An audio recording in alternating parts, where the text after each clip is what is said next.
তুমি সিগারেট খাও? জি খাই তো। কেন খাও?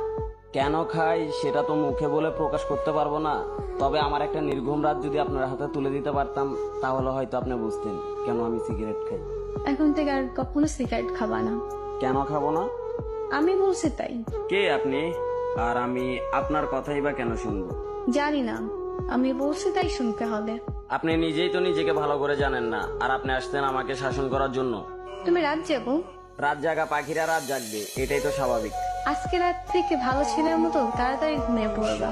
এই যে ম্যাডাম, 2-4টা ঘুমের ওষুধও আমাকে রাত জাগা থেকে বিরত করতে পারে নাই, আর আপনার মুখের কথায় আমার রাত জাগা থেমে যাবে বললেই হলো। জি বললেই হবে। মুখের ওপর কথা বলবা, একদম মেরে সোজা বানিয়ে ফেলবো। আপনার কথা শুনে মনে হলো আমি একটা খেলার পুতুল, যেরকম নাচাবেন সেরকমই নাচবো।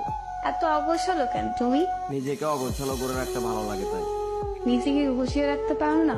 যেখানে নিজের জীবনের প্রতি কোনো মায়া নেই সেখানে আর জীবনটা গুছিয়ে কি করবো? ও আচ্ছা, তুমি এত উৎসুক না কেন? খাওয়া দাওয়া ঠিক মতো করো না? পরিবারের জন্য মাথা ভর্তি টেনশন, প্রিয় মানুষের দেওয়া আঘাত।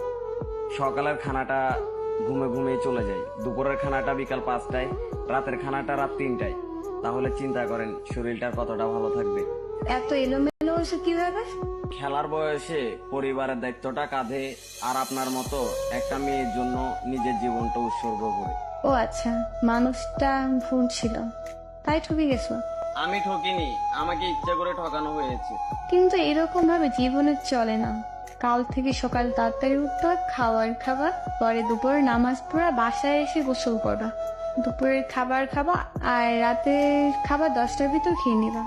12টা অব্দি আমার সাথে কথা বলবা, তারপর 1 মিনিটও জেগে থাকবা না, বুঝতে পারছো? নির্ঘুম রাত, অনিয়মে খাওয়া আর অগোছালো জীবন, সেটা হয়তো আমি আর কখনোই চেঞ্জ করতে পারবো না। এভাবেই হয়তো চলতে থাকবে আমার জীবন গাড়ির চাকা। আর আপনি যদি মনে করেন যে আপনি এরকম নির্দেশনা দিয়ে আমার মনে জায়গা করে নেবেন তাহলে ভুল ভাবতেছেন, কারণ আমার মন দিল বলতে কিছুই নেই। তুমি তো দেখি অনেক কথা বল, যা বলবো ওইটা করবা। করবা মানে করবাই, না বললে মায়ের তো খাও নাই আমার হাতে, একদম সোজা করে ফেলবো। কাল থেকে আমার রুটিন শুরু তোমার লাইফে, মনে থাকো যেন।